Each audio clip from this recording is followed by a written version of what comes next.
Mic को इधर उधर करना पड़ रहा है, लग रहा है इलेक्शन आ गया है। जहां की सुबह भी हसीन और शाम भी, जहां की सुबह भी हसीन और शाम भी, गलियां भी जीवंत और आवाम भी, मंदिरों का है ये शहर और प्राण यहाँ के घाट हैं। इस बनारस में कुछ तो बात है, इस बनारस में कुछ तो बात है। तो बात है।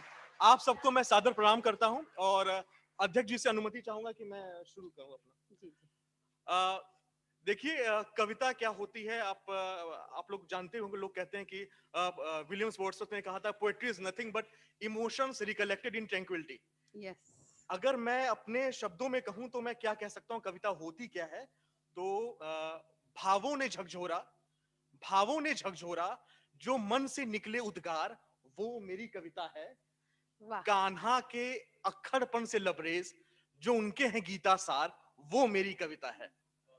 और दिल सबके जब परिवारों से सिकुड़े, दिल सबके जब परिवारों से सिकुड़े, तो गांवों का जो है विस्तार, वो मेरी कविता अरे है। वाह।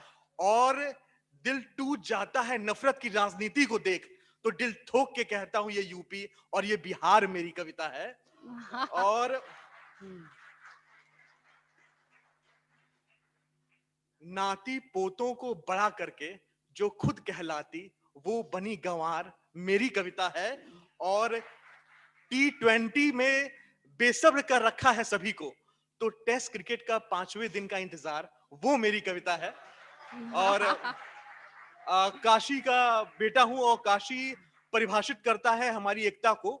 तो मैं, काशी है क्या, अगर मैं काशी दर्शन कराना चाहूं तो मैं कह सकता हूं कि जहां गालियों में अलंकार मिला है, जहां अक्खड़पन आधारशिला है, शिवरात्रि की ऐसी रात कहां है, साधुओं के ऐसे ठाट कहां ठाट है, कहाँ है। मुंह में घुलता एक पान ढूंढ पान के लाओ, एक शहर में पूरा पूरा हिंदुस्तान ढूंढ के हिंदुस्तान लाओ। लेके आओ। एक शहर में पूरा हिंदुस्तान लेके। और वाह, क्या कह बात सकते है, हैं, क्या बात है प्रशांत, बहुत खूब। एकता की बात हुई तो कह सकते हैं, बिस्मिल्लाह की शहनाई को देखो, शास्त्री की परछाई को देखो, तुलसी के वो छंद है काफी, हरिश्चंद्र के मन का वो द्वंद है काफी, करपात्री जैसा ज्ञान ढूंढ के लाओ, एक शहर में में पूरा पूरा हिंदुस्तान हिंदुस्तान ढूंढ के ढूंढ के लाओ। लाओ। वाह।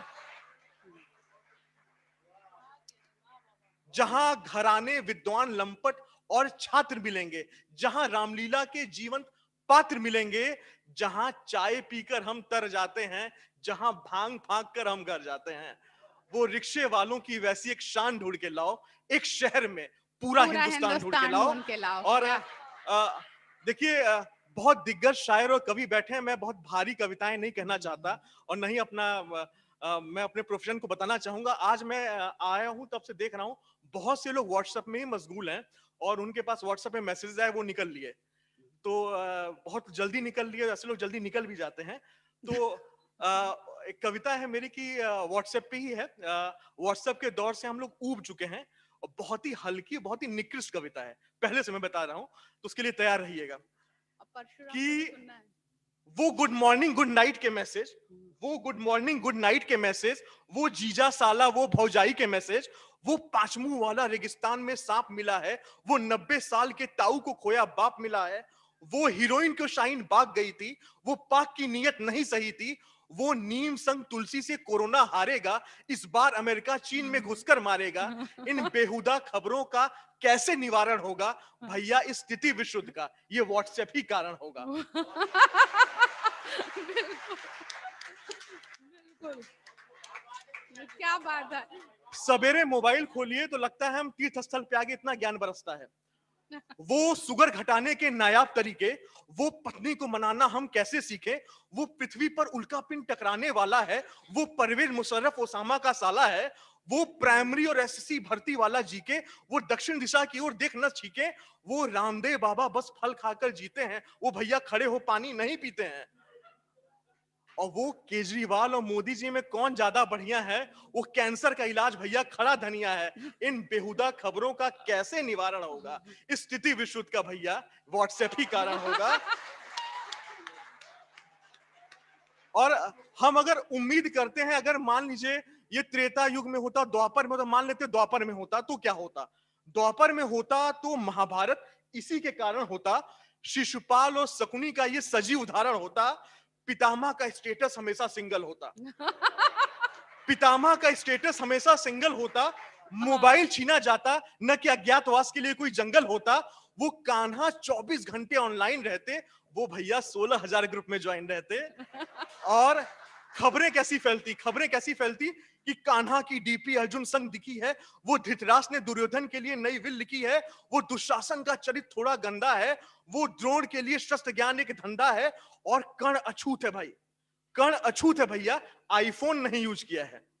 कर्ण अछूत है, आईफोन नहीं यूज किया है, और एकलव्य ने द्रोण का मोबाइल ओएलएक्स से लिया है, और कौरवों ने फ्लिपकार्ट से खरीद कर ड्रेस पहनी है, वो संजय को वीवो से कुरुक्षेत्र की पिक लेनी है।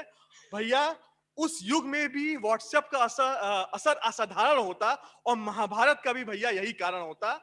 और अंतिम दो पंक्तियां मैं बोल रहा हूं, जरूर आप ताली बजाएंगे कि कृष्ण ने नहीं कोई गीता सार दिया होता, कृष्ण ने नहीं कोई गीता सार दिया होता, कीपैड मोबाइल दिया होता और पांडवों का उद्धार किया होता।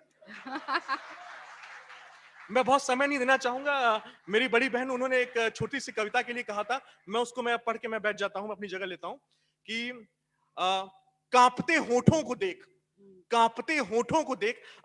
फिरोज सर, मैंने आपके लिए बहुत कुछ लिखा था, और उसके बाद मेरे पास तरह तरह के कॉल्स आने लगे, और मैं वो सब मैं आपको सुनाऊंगा, लेकिन वो इसलिए मेरे दिमाग में ये कविता आ रही है कि कांपते होठों को देख, न सोचो कि हम खामोश हो जाएंगे, नमी है आंखों में, पर ऐसा भी नहीं कि गम अश्कों के साथ बह जाएंगे, भूले नहीं उन्हें जो पल भर में दूर हो गए, हर पल याद करेंगे जो कि नासूर हो गए।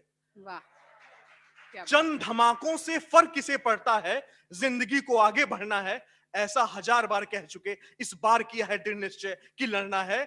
और एक बार तो है बांटा, कितने भागों में बांटोगे, पंजाब सिंधु गुजरात मराठा बचपन से गाया, क्या ये मतलब समझे इतने भागों में हमको छाटोगे। खामोश लहरों को देख भला कब लगा है, इनमें भी तूफान उठता है, तूफान उठता है समझ नहीं आता भला ये कैसे रुकेगा। हमारी खामोशी भी ऐसी है, हमारा उद्गार भी ऐसा है, हमारी नफरत भी वाह, ऐसी है, हमारा प्यार भी ऐसा है। और राम तो कड़कड़ में बसे हुए हैं, पर इस बार परशुराम बनना हमारी परशुराम बनना मजबूरी है। मजबूरी क्या है। आप भी कुछ कहना